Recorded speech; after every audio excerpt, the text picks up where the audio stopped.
In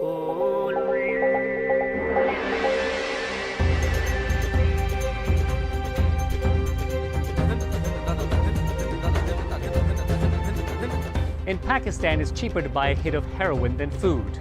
The country is infamous as a major transit point for heroin and cannabis from neighboring Afghanistan to the rest of the world. But it's also fighting its own battle with addiction. I'm Steve Chow. On this edition of 101 East, we ask if Pakistan can kick its drug habit.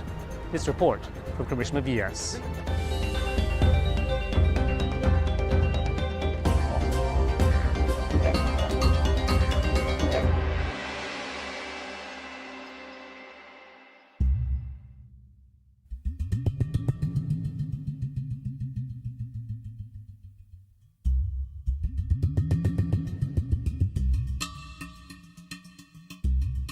Pakistan is in the grip of a raging drug epidemic. Millions across the country are hooked on cannabis and heroin, flooding in from neighboring Afghanistan. I would keep a syringe under my pillow, and even before getting out of bed, I would first inject myself. It's a deadly scourge that has now infiltrated every class and every age group. I was about 7 or 8 years old when I started using drugs. I would take the joints in my hand and I'd suck the smoke in like this. Drugs are cheap and easily available, and they're destroying countless lives. All you have to do is to make a phone call and you'll get it. Heroin or anything. Whatever drugs you want, wherever you want it. You call and they'll deliver. A lack of government funding is crippling law enforcement, and there aren't enough rehabilitation centres. Meanwhile, the drugs continue to flow.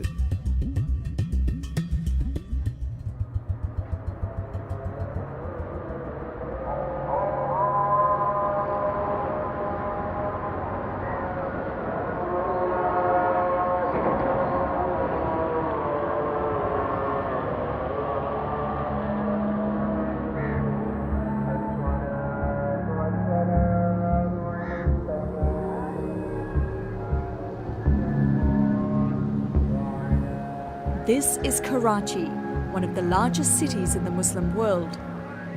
It has all the sights, sounds and smells of a bustling South Asian metropolis, teeming with more than 20 million people. Life on these streets can be brutal.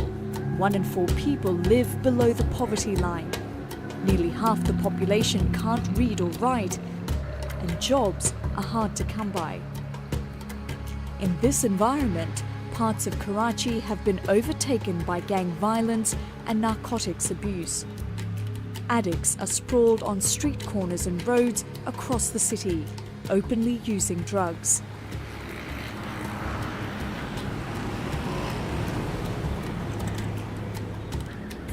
Under a bridge in the north of Karachi, 14-year-old Mohammed Shehzad shows me his drug den. It's filled with rubbish. The city's sewage flows into a nearby canal, and the stench is unbearable. I must have been 9 or 10 years old when I started smoking hash and drinking alcohol. Shehzad also admits he has tried heroin. Drugs and crime are a rite of passage for many children in his neighborhood. It's how they pass the time. I used to just sit around here all night doing drugs.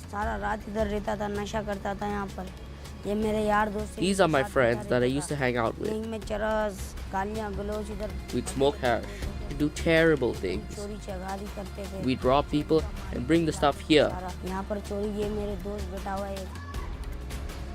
Gangs control the streets in this part of Karachi, and Shehzad quickly learned how to fit in. My area is full of drug addicts and hooligans. I would sit outside when the electricity went off. Kids would come by and say, "Let's get high." So I would go with them and smoke hash. All his friends smoke cannabis, and at just 50 cents, it's a cheap high. नशा शुरू किया था हमने 7 साल उम्र था I was about 7 or 8 years old when I first started using drugs. And then I just carried on doing it. करते करते सिगरेट पहले शुरू किया It started with cigarettes. खाली सिगरेट शुरू And then we would empty the tobacco and mix it with hash like this. बंदे बनाते थे There are more than 6 million drug users in Pakistan. For many, their addiction began with cannabis, but soon led to a dangerous dependency on harder drugs. By the time he became a teenager, Shehzad's life was spiraling out of control. He dropped out of school and says he only cared about getting high. बहुत पैसा खर्च के दुकान से ले I've spent a lot of money on hashish. दुकान से पैसे ले जाता I would steal cash from my dad's shop. दुकान पे भी I'd steal everything. पैसे नहीं छोड़ता सब ले जाता था घर से तो मैंने I didn't leave anything at home, not even a cooking pan or kitchen utensils. सारा चम्मच बर्तन My family would ask me where these things went, and I would lie and say I don't know. नहीं मेरे को पता ही नहीं Shehzad's parents tried for years to help him without success. His father resorted to violence and chained him up in their home. अम्मी अब्बू लड़ाई करते थे मेरे घर से My parents would fight because of me. था मेरी अम्मी को My dad would ask my mom, why are you giving him money? मेरे को भी मारता था मेरा He would also beat me up and I would cry. मेरे को बल्ले से He would hit me with a bat or with his sandals. मार खाया मैंने I got beaten up a lot.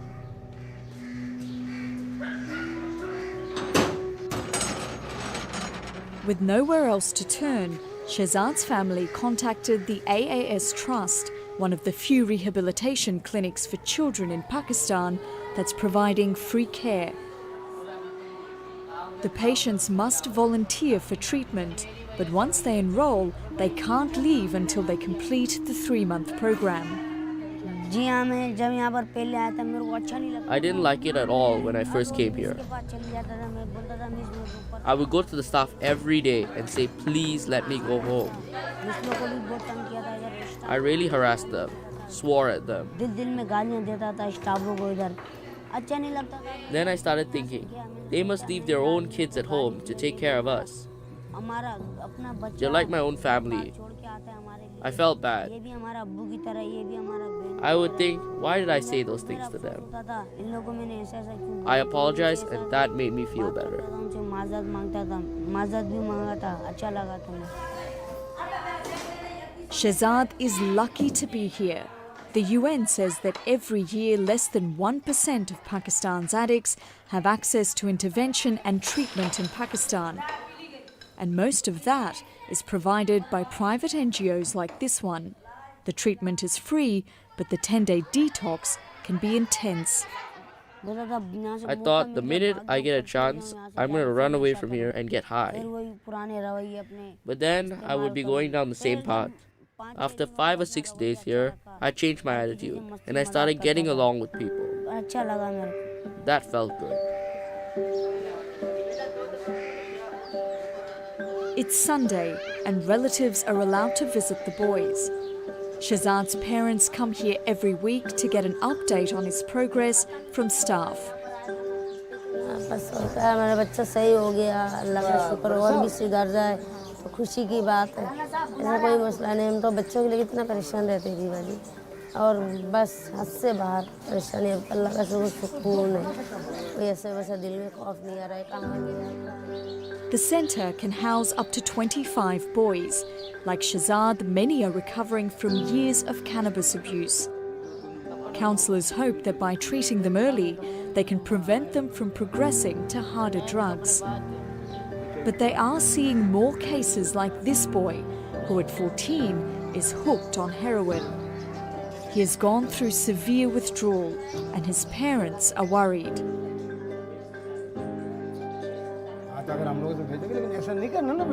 Across the courtyard, a father confronts his son. देखो अब तुम खुद देखो ये जगह अब यहाँ पे तुमने किया गलत है ना जिंदगी भर की निशान रह गया ना गलत बात है ये तुमने किया गलत बात है लेकिन ऐसा नहीं करना चाहिए प्यार अपने अंदर प्यार मोहब्बत पैदा करो मोहब्बत को पैदा करेगा जिस्म का हर एक चीज़ तुम अपनों खुद को तुमको ख्याल करना है Counsellors say that many children harm themselves to deal with the emotional turmoil that detox brings.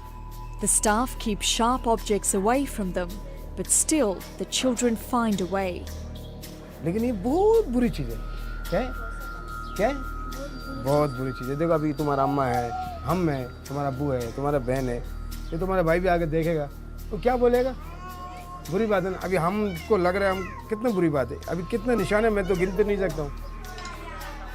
But not all parents visit their children. Many families can't or won't come to the centre. Sunday के दिन में fighting इसी वजह से। On Sundays we see lots of fights because they miss their families. When they were on drugs, they didn't care about their mothers. They wouldn't go home for a year and a half. But when they come here and see other kids interacting with their families, then they also want to go home. They want their mothers and fathers' love.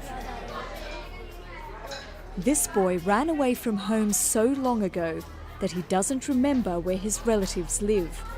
The staff have become his substitute family.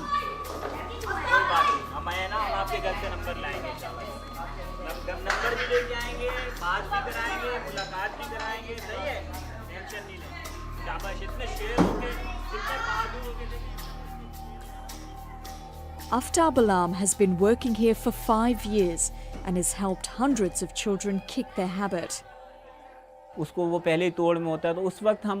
When they're in withdrawal, they even curse our mothers and sisters, but we take it. We sit them down and talk to them with love. We give them cold water to drink, give them a bath. We let their anger cool down.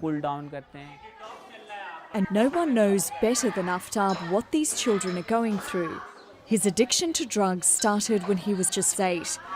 By the time he was 15, Aftab had dropped out of school and started breaking into homes to feed his habit. I would just be sick all over the floor and make a mess. I felt like I was dying. I would get tremors in my body. It would hurt so much that I would slam my head against the wall. I would act like a crazy person. His dependency was so strong that he couldn't start his day without a cocktail of heroin and prescription drugs. I would keep a syringe under my pillow, and even before getting out of bed, I would first inject myself. Then I would be able to get up and use the bathroom. If I didn't use, I would have no idea what I was doing. I would get diarrhea, my stomach would hurt, my body would ache, my eyes would water, my body would go through withdrawal, and all my joints would hurt. Today, Aftab is one of the clinic's most successful cases. He has been drug-free for 5 years and works for the centre on the streets of Karachi, encouraging users to get clean. The best thing I can tell these addicts is, I was like you. Look at my lips. I've smoked so many cigarettes that they're black. What drugs do you use? I did them all for many years, even heroin. And then they think, yeah, he knows about all the stuff I do. He must have done it too. And then they start to trust me, and I can become a role model for them.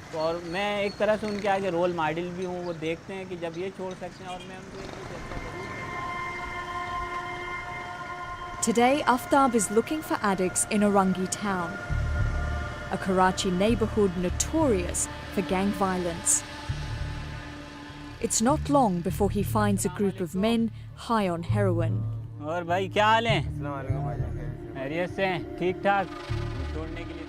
Amjad Naveed is 27. He has been abusing drugs for years and says he has hit rock bottom. His wife has left him and he goes for days without eating or bathing. It's a familiar story. He was introduced to cannabis at 14, but soon his dealer gave him a free sample of heroin and he was hooked.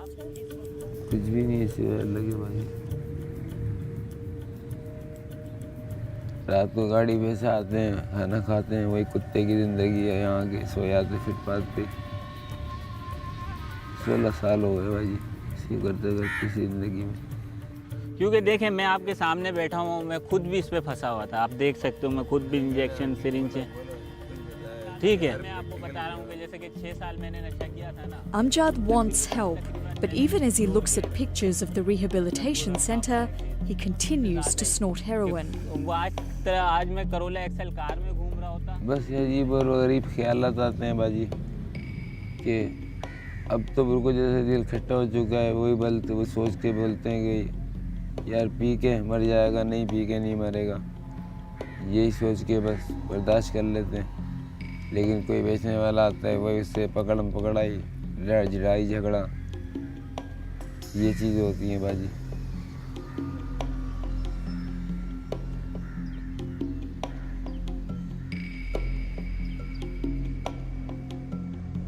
The United Nations Office of Drugs and Crime estimates that Pakistan has more than 6 million drug users. At least 4 million are addicts, and the numbers are growing. The epidemic is destroying families. Users often disappear from their homes, leaving distraught parents behind. We are seeing more and more people attracted towards the drugs and the availability of the drugs. We are definitely concerned. We are concerned for our children. Because when you talk to them, they already know the names of certain very, very dangerous drugs. A cheap and endless supply of drugs from neighbouring Afghanistan is fueling this epidemic. Every year, billions of dollars worth of heroin and hashish floods across the porous border on its way to foreign markets. It's estimated that about 150 tons of heroin enters Pakistan each year. 44 tons of that is consumed locally. The region has to do something. The world has to do something. The United Nations has to do something. These opiates in Afghanistan, they destroy the region. They are destroying the Western world as well. So we are worried. Brigadier Mohammed Abuzar heads the anti-narcotics force in Sindh province, where Karachi is the capital. He wants to show me the lengths that traffickers go to smuggle drugs. We've been driving for about an hour outside of Karachi and we're heading towards Port Qasim, which is the third largest port. And we're actually going there because the anti-narcotics force seized 80 kilograms of heroin, which was packed inside a container heading to Turkey. Officials received a tip-off about a shipment that was heading to Ankara. After checking cargo records at the port, they pinpointed this container. We reached this container through the effort of our informers, through the electronic tracking, and through the effort of these guys. But it wasn't easy to find the drugs at first glance. Inside these boxes of towels, there was a secret lining that concealed heroin. So they cut the side of the packaging? Of the packaging, and that's as well. Where the drugs were? That's where the drugs were. So they were actually made inside the packaging. They made the packaging in 2 layers. So it was all machine made. It was not handmade. Yeah. So this is how. That's a very sophisticated. It's a very sophisticated operation. Seizures like this are common. Last year, the ANF netted a record 250 tons of drugs worth $750 million. This time, the traffickers were caught and now face the death penalty under Pakistan's tough laws. Back at headquarters, we find the ANF officers have conducted another raid. They've seized 100 kilograms of hashish, a potent derivative of cannabis. Maqsood, how are you? Fine, sir. Fine. So this is today's catch? Sir. Yes, sir. And how many people apprehended? 4 people, sir. 4 people? Yes, sir. Okay. Well done. Okay, sir. Thank you. The ANF's drug storage room is overflowing. But experts say that the majority of narcotics are slipping through the net. They simply don't have the resources to stem the flow of drugs. The organisation is missing more than 1/6 of its workforce because of a lack of funding. They're also fighting corruption. Local law enforcement agencies are involved. I will exclude the anti-narcotics force from these. But the anti-narcotics police from the excise and taxation department and our local police, they are heavily involved. In my experience, without involvement of the top level, such a big game can't be played. Yes, it goes on. I can't really say about the other departments, but as far as ANF is concerned, we are very, very strict. We have a complete system of overwatch, and we know how important job we are doing. So definitely, we have to take steps to stop it, to create the deterrence within our force as well, and in the other law enforcement agencies.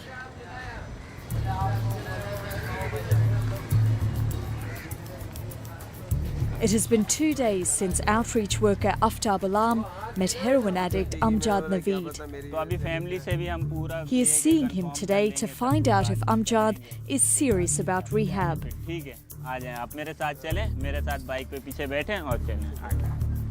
Together, they go to meet his family.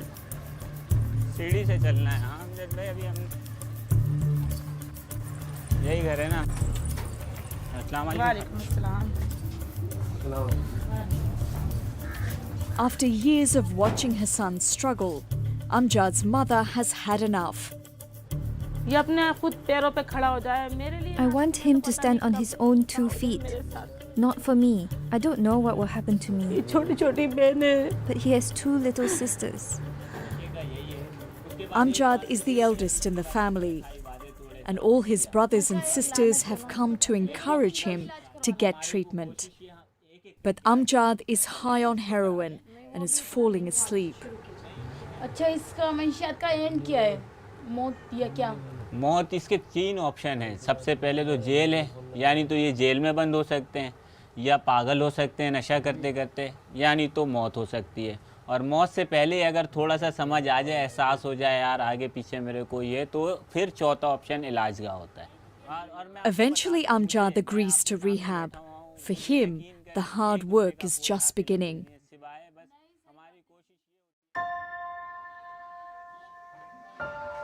Across town, Shehzad, the teenage addict, has a rare visit home with his counsellor to see his family.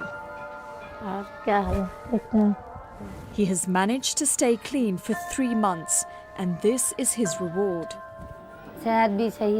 He's doing so much better now. His face looks fuller and his complexion has improved. He's grown taller and he's even cleaner. But the centre's counsellor says Shehzad is not out of danger yet. Almost 70% of their addicts relapse, so his mother will have to watch him carefully.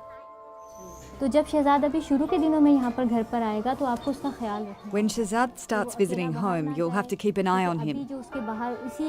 Make sure he doesn't go out again alone, because his friends can give him drugs again. But you can't scare him so much that he doesn't tell you anything. You have to give him love and trust him. But as we're filming, the counsellor's worst fears come true. Shehzad quietly leaves the house and disappears into the neighbourhood. His mother doesn't know what to do. Who knows if he'll come back or not? Where will I look for him? What if he doesn't come back? I'm praying to God that he comes back. Half an hour later, Shehzad returns, but he looks uneasy. He later admits to his counsellor that he smoked hashish with his friends. He says he's still committed to his treatment, and he's even trying to convince his friend to join the centre's rehabilitation program. None of the staff will hit you. None of the grown-ups will hit you. They'll give you love. Even if you swear at them, they won't hit you.